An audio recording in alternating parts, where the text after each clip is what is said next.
Hey, I know you've got lots of things competing for your time, so I really appreciate you being here.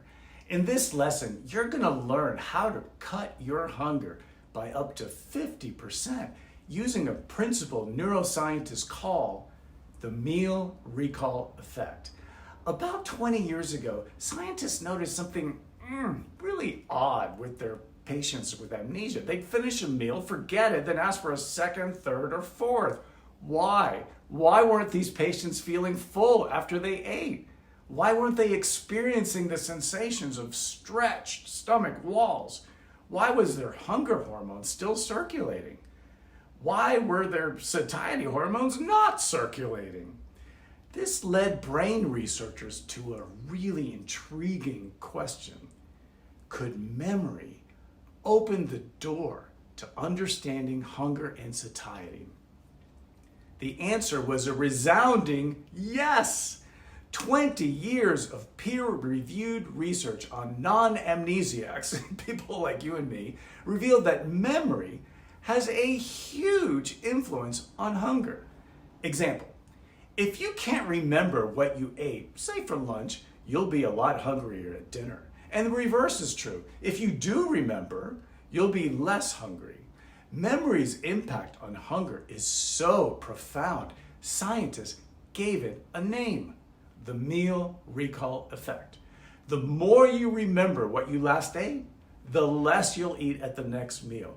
The less you remember what you last ate, the more you'll eat at the next meal. This had profound implications for weight loss. When scientists improved people's memory of the last meal they ate, their hunger for the next one dropped by 15 to 51%, depending on the study. Now, why would memory affect appetite? Your brain is in constant prediction mode. It needs data to guess how hungry you are, what you should eat, if you should eat, and how much will fill you up. The data it gets is often confusing, contradictory, and vague. Maybe the brain is having a hard time making sense of the hunger hormones. Maybe a food ad triggered a hunger that wasn't there before. Maybe the brain can't separate the need for fuel from the desire to calm itself. To cut through the clutter of contradictions, the brain places great emphasis on the one thing it feels it can count on: memory. The brain has always made its most accurate predictions through recollections of the past.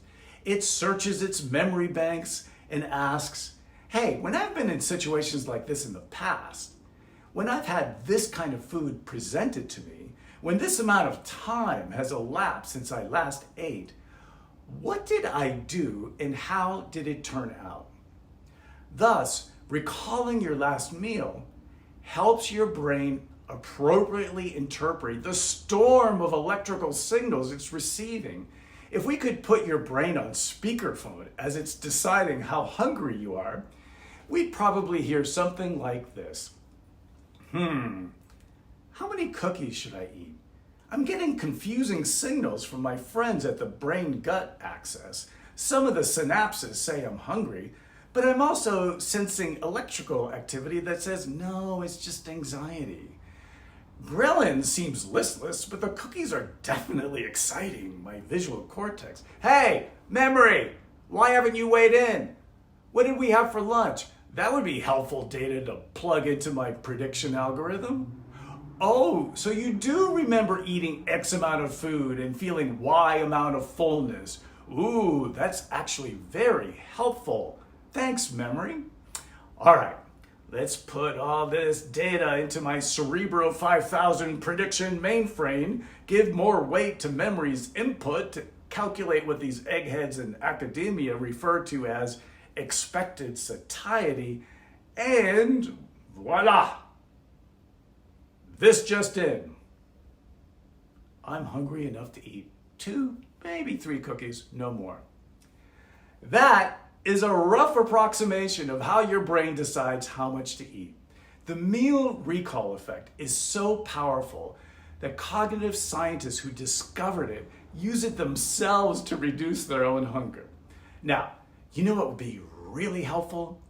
Knowing how to apply the meal recall effect in your own life. That is exactly what you're going to learn to do in the next lesson. See you on the other side.